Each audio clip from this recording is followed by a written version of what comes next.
இவ்வளவு வருஷம் இந்த ஆகார் வந்து பிரயாசப்பட்ட அந்த வீட்டுல அடிமைப்பட்ட, அவங்க உள்ளவானா உள்ள போனோம், வெளியே போனோம் வெளியே போனோம். இதான் ஆகாருடைய நிலைமை. இவ்வளவு நாள் அவப்பட்ட பிரயாசத்துக்கு அவளுக்கு கிடைத்தது என்னன்னு பார்த்தா ஒரு துருத்தி தண்ணீர்.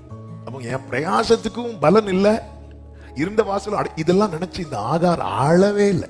இவளுக்கு என்ன நம்பிக்கை இருக்கு தெரியுமா? இந்த துருத்தியில இருக்கிற தண்ணீர் செலவழிகிறதற்கு முன்னமே ஏதாவது ஒரு வழி பிறக்கும். இதான் அவளுடைய நம்பிக்கை. ஒரு கையில துருத்தி இருக்கு, துருத்தியில ஒரு கையை பிடிச்சிருக்கிறா, இன்னொரு கையை வந்து பிள்ளை மேல பிடிச்சிருக்கிறான். அது வரைக்கும் நீங்க பைபிள் படிச்சீங்கன்னா தெரியும், துருத்தியில் இருந்த தண்ணீர் செலவழிந்த பின்பு என்று 15வது வசனத்துல சொல்லப்பட்டிருக்கிறது.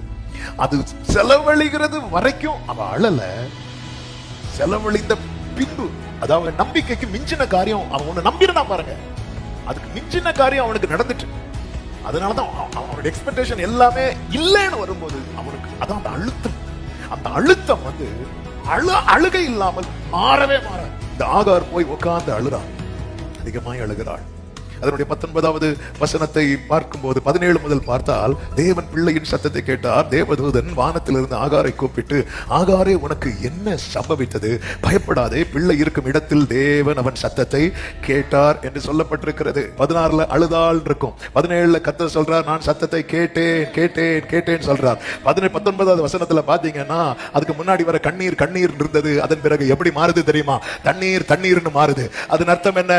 ஆமே, கண்ணீர் வந்து வலியின் அடையாளம் என்றால் தண்ணீர் வாழ்வின் அடையாளம். ஹல்லேலூயா. உங்களை வலியின் அடையாளமாகவே இந்த உலகம் பார்க்கலாம். கர்த்தர் இடைப்பட்டால் வலியின் அடையாளம் எல்லாம் வாழ்வின் அடையாளமாக மாறும். ஆமே, கண்ணீர் என் கடந்த காலமாகும், தண்ணீர் என் எதிர்காலமாகும். சத்தமா ஆமென் சொல்லுங்க பார்க்கலாம்.